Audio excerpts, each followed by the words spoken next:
Hello everyone, नमस्कार, आदाब और सत श्री अकाल। तो कैसे हो तुम लोग? आज ये मेरा क्लास 9th का अगला लेक्चर होने वाला है। जो पिछले लेक्चर हम लोग मैन्योर में पढ़े थे, मैन्योर जाने थे, खाद जिसको बोलते हैं, वो कैसे कैसे होता है। वो ऑर्गेनिक होता है, ऑर्गेनिक मैन्योर होता है, उसमें कोई केमिकल्स वगैरह यूज़ नहीं होता है। आज जानेंगे फर्टिलाइजर्स क्या होता है। ओके, आज जानेंगे क्या फर्टिलाइजर्स क्या होता है, फर्टिलाइजर्स के बारे में जानेंगे, उसका टाइप्स जानेंगे, सब कुछ। ठीक है, चलो तो स्टार्ट करते हैं। होप तुम लोग पिछले क्लास सारे याद होगा तुम लोग को, मैन्योर से रिलेट करोगे फर्टिलाइजर्स को।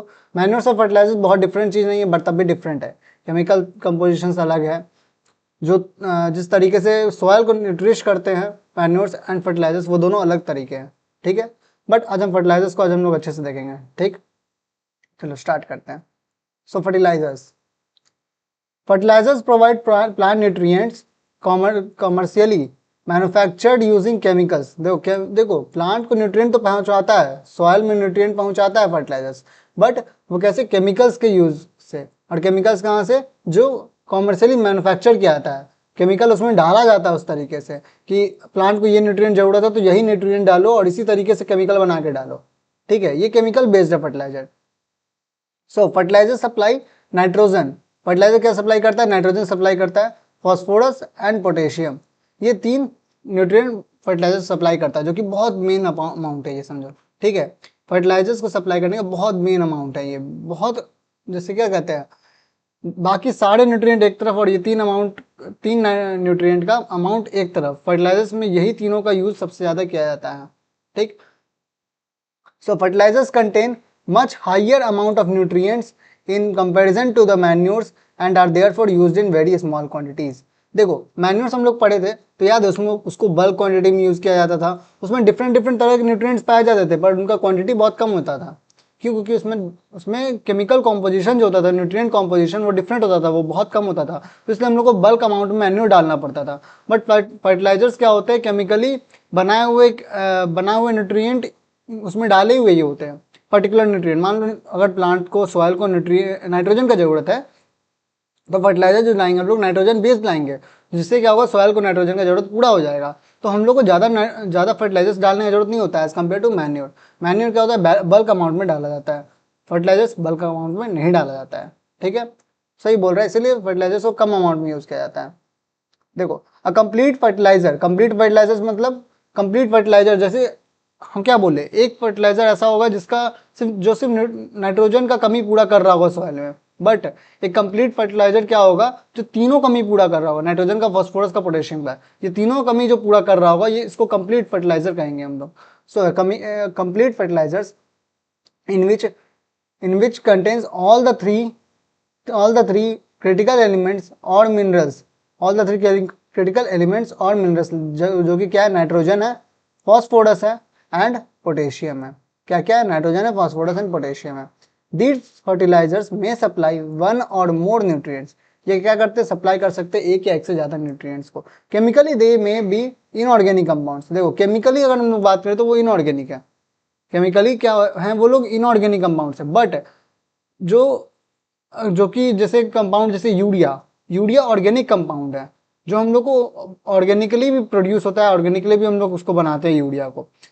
जो फर्टिलाइजर्स है वो केमिकली इनऑर्गेनिक भी हो सकते हैं, ऑर्गेनिक भी हो सकते हैं। इनऑर्गेनिक कंपाउंड्स कैसे? जैसे एग्जांपल अमोनियम सल्फेट का फॉर्मूला क्या होता है? सोचो, NH4 CO4। ओके, और उसके बाद organic compounds, example urea.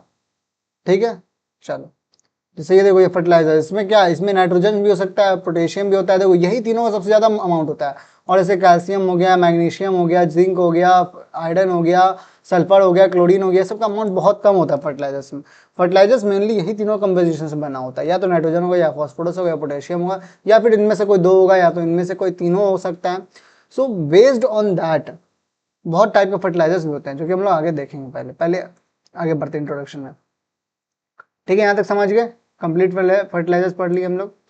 Fertiliser should be applied scientifically in terms of proper dose, time, pre and post application precaution for their complete utilization. अब तुम सोचो यार, फर्टिलाइजर्स में केमिकल्स मिला हुआ है। आज भी हम लोग, आज के डेट में हम लोग जितना भी प्रोडक्ट्स वगैरह यूज करते हैं, हम लोग चाहते हैं कम से कम केमिकल बेस्ड हम लोग यूज करें। क्यों? क्योंकि केमिकल्स जो होता है वो हमारे स्किन या बॉडी के लिए हार्मफुल होता है, क्योंकि एक केमिकल का, एक चीज़ को पूरा करने के लिए एक केमिकल का यूज़ करते हैं, तो उसमें जो डिफरेंट डिफरेंट कॉम्पोजिशंस आते हैं वो बॉडी को हार्म भी करता है।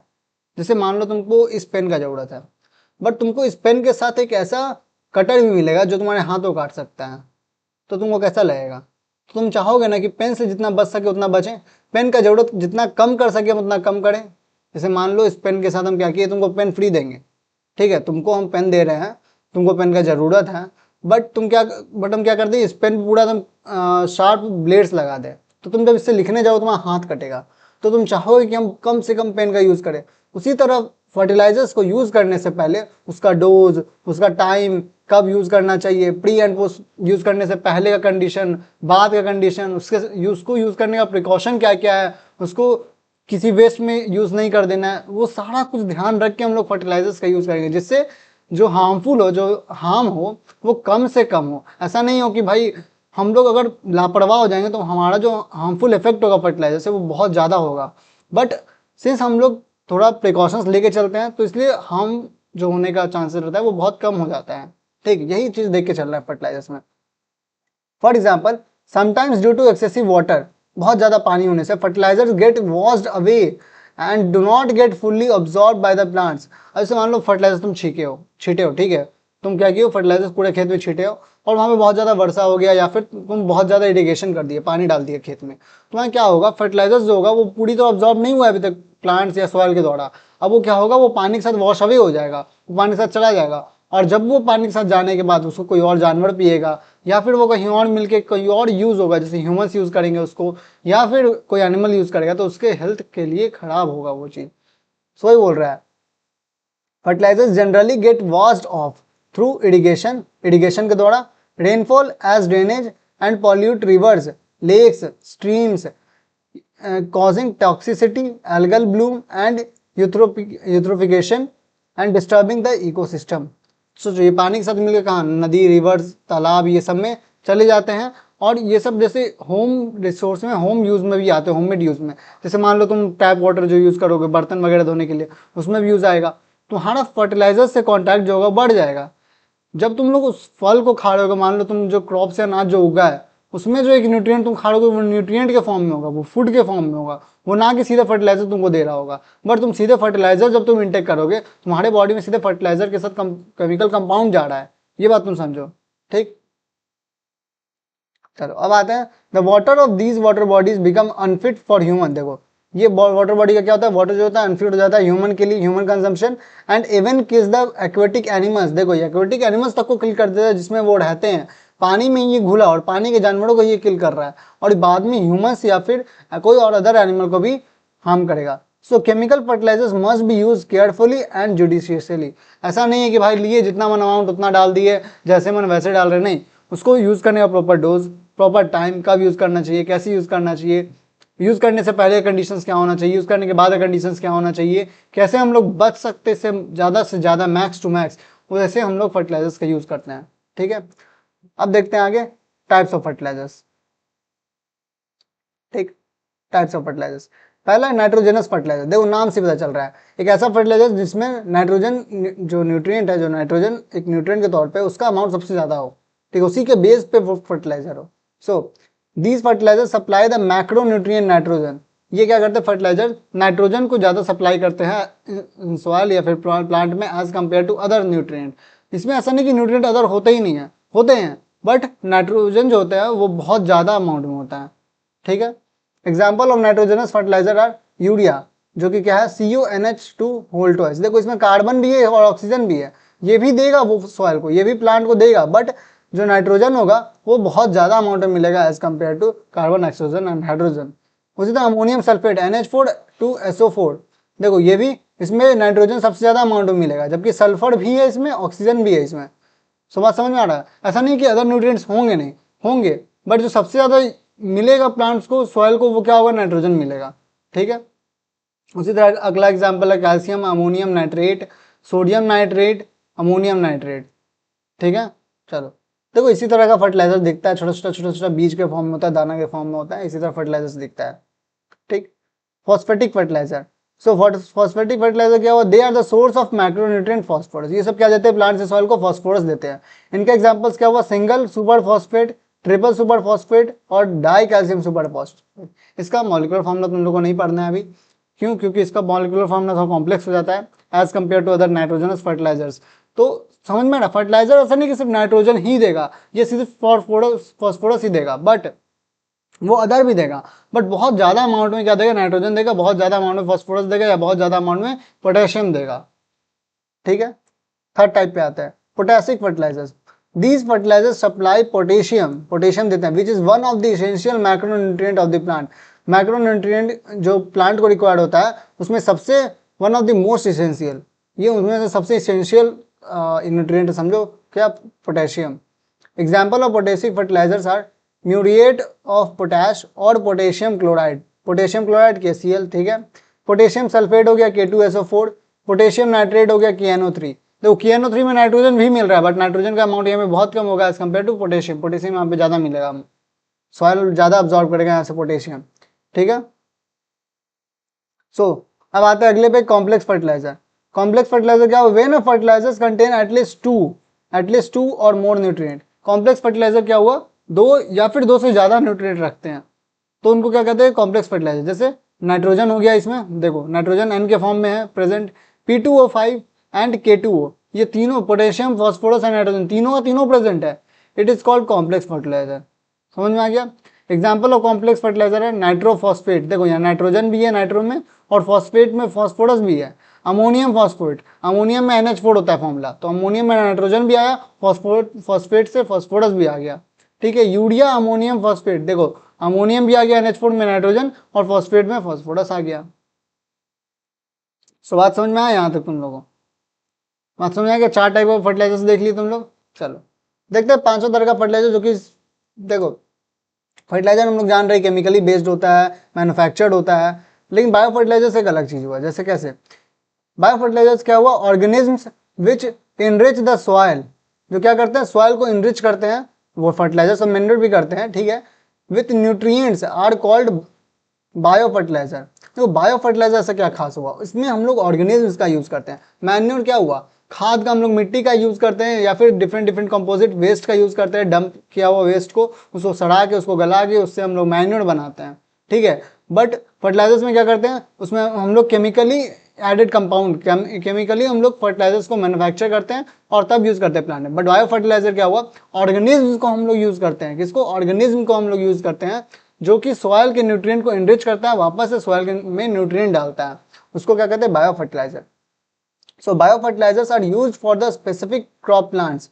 ये देखो बायो फर्टिलाइजर हर क्रॉप के लिए नहीं यूज किया जाता है, तुम हर क्रॉप के लिए हर ऑर्गेनिज्म नहीं डाल सकते हो कि चलो अब धान रोपाया है तो ये ऑर्गेनिज्म लेते आओ, अब ये हुआ है तो इसको ले आओ, ऐसा नहीं है। कुछ क्रॉप प्लांट्स के लिए ही कुछ ऑर्गेनिज्म अवेलेबल है जो कि हेल्प कर सकता है सॉइल में न्यूट्रिएंट डालने में।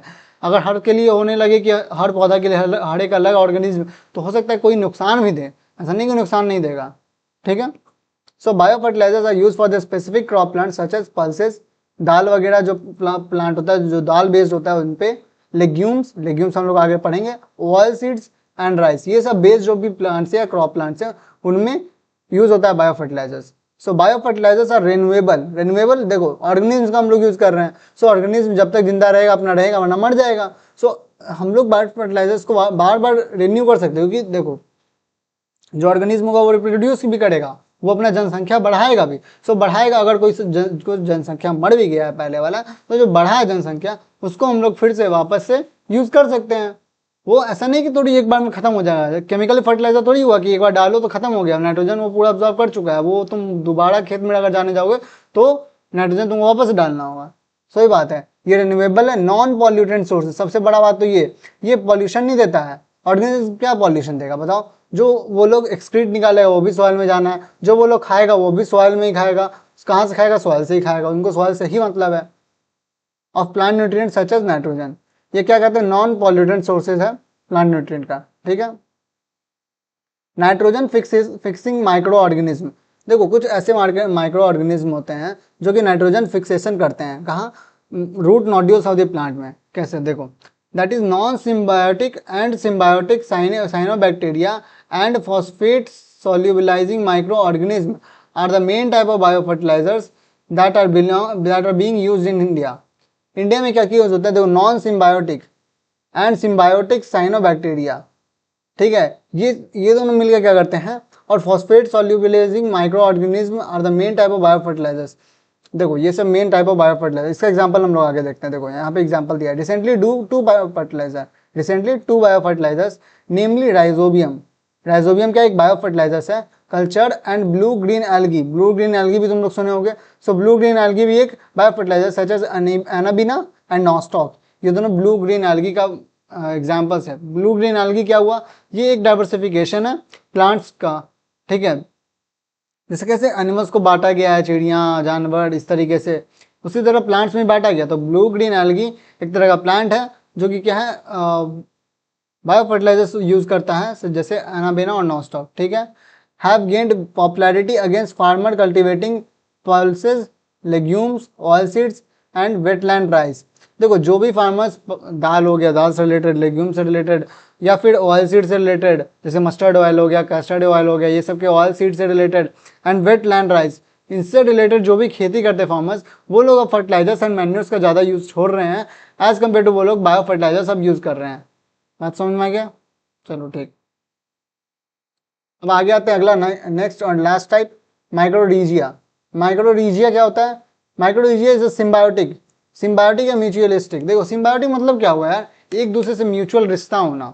जैसे यहाँ पे भी हम लोग पढ़े, हम लोग क्या पढ़े यहाँ पे, non symbiotic, that is non symbiotic and symbiotic cyanobacteria.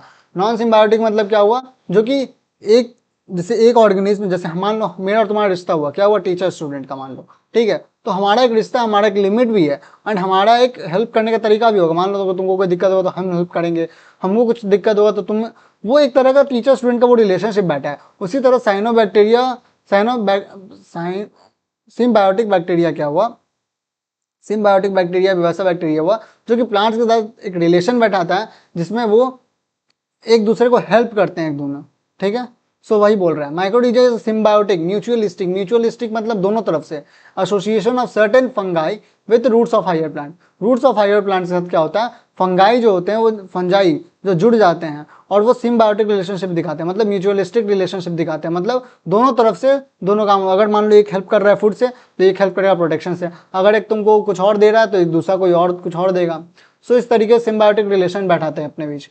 माइक्रोरीजिया increases water and nutrient uptake by plants and increase growth vigour and yield of plant. देखो ये प्लांट है जैसे मान लो, ठीक है, इस प्लांट का ये रूट है पूरा, ये रूट देखो यहाँ पे ये सब माइक्रोरीजिया इसमें जमा हो गया। फंजाई जो है वो रूट के साथ मिलके एक ऐसा सिस्टम बनाया जिसमें जो फंजाई है वो अपना खाना ले रहा है, एंड जो माइक्रोरीजिया है वो रूट्स को प्रोटेक्ट कर रहा है, रूट्स को प्रोटेक्ट कर, जिससे जो वाटर रिटेंशन है वो ज़्यादा कैपेसिटी बढ़ गया, जो वाटर का अपटेक है वो ज़्यादा बढ़ गया, जिससे प्लांट जो है जल्दी ग्रोथ कर रहा है, जल्दी ज़्यादा यील्ड दे रहा है। सो ये एक तरह का माइक्रोरीजिया क्या हुआ, एक तरह का फर्टिलाइजर हुआ जो कि यूज़ करता है क्रॉप यील्ड को बढ़ाने में। ये केमिकल बेस्ड नहीं है, बायो फर्टिलाइजर और माइक्रोरीजिया केमिकल बेस्ड नहीं है, ऑर्गेनिज्म बेस्ड है। फर्टिलाइजर क्या है, केमिकल बेस्ड, और ये दोनों क्या है, ऑर्गेनिक बेस्ड, ठीक है। So thank you all of you यार। देखो आज का लेक्चर बहुत छोटा रहा होगा, बहुत बड़ा नहीं गया होगा, क्यों, क्योंकि छोटा टॉपिक था। फर्टिलाइजर हम लोग को खत्म करना था, मैन्योर एक लेक्चर में खत्म किए थे, आज फर्टिलाइजर खत्म किए हम लोग। ज़्यादा बड़ा टॉपिक नहीं था फर्टिलाइजर्स, हम लोग जाने फर्टिलाइजर क्या होता है, उसका टाइप्स जाने, और उसका चैप्टर खत्म हो गया। सो कोई भी डाउट रहा हो पिछले क्लासेस में, अभी के क्लास में, वो तुम कमेंट सेक्शन में पूछ सकते हो, हमको इंस्टा पे DM कर सकते हो। फिर मिलते हैं तो next Wednesday. Bye bye, see you soon.